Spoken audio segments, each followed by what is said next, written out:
So a shout out to them.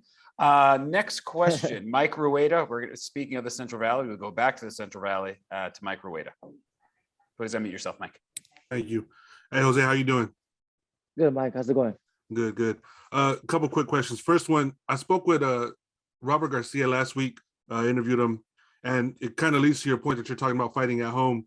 He said fighting in Fresno, the atmosphere is really electric and is different than fighting in other places.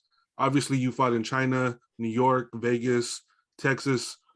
When you come back home, do you really feel that difference in the atmospheres compared to when you have fought in other places or seen other fights in other locations?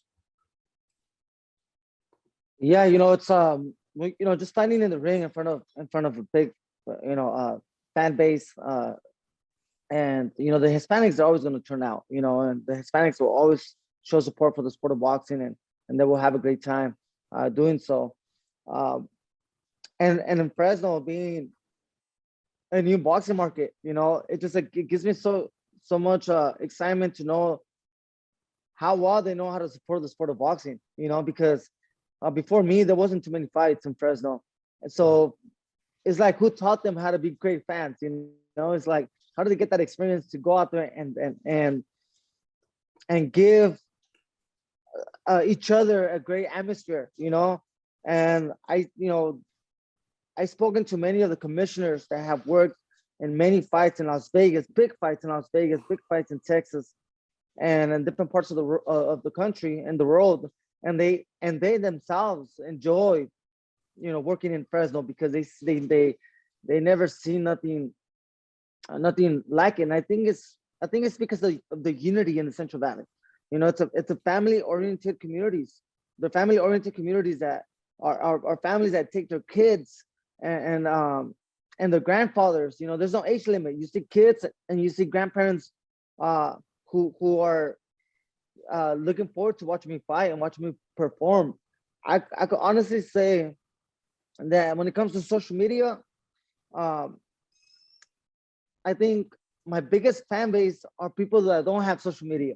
My biggest fans are people who I get messages from their grandkids saying that how much I'm loved by their grandfather and how they bring me up on their dinner tables as a proud example of the Central Valley. And that right there makes me extremely motivated. So I know we have the future of the generation of kids watching me and are excited. And also I have the great, the grandparents and the great grandparents that are a generation that taught us many that gave us many advices, so I have them watching me. So that I it's a crowd that I see in Fresno that really makes me feel good. It makes me feel proud about the Central Valley. Definitely. And I agree with that. I see that all the time for when you've done appearances at stores or things like that. It's always the older generation that's there, first people in line, and it's the younger people getting there later on, and it's them talking to you first. So yeah, I definitely agree with you on that. And second question, with Pedraza, obviously you weren't going to fight someone that could be considered an easy touch as your comeback fight. As you said, you want to earn it. How did you land on Pedraza, and did you watch his last fight that made you say, that's the guy I want to come back against? Yeah, Pedraza, definitely. Pedraza has done really well in his last couple of fights. He's shown so much development in the 140 division. So I know in order to stay at my best, I gotta face the best, and to push myself and to be ready for say Josh Taylor rematch. I have to fight this type of fights. I can't just get to the world title fights, taking an easy way, So he was available.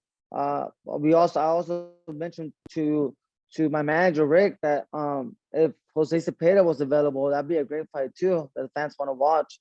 But Jose Cepeda had a fight with Josue Vargas out of New York, and he earned a good vacation after the fight. But it's still, those fights are still possible in the near future. There's also Arnold Barbosa, who's also a great 140 pounder. I'm not sure his plans are, but it seems to me that he's eyeing Teofimo Lopez as his, as Teofimo moves to 140.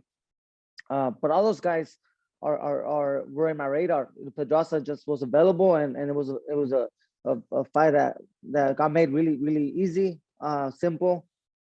Didn't take too much of the negotiation. So, it's just the top rank has the top junior welterweights in the world. So there's it's a good weight class to be in, and it's a good company to be a part of right now.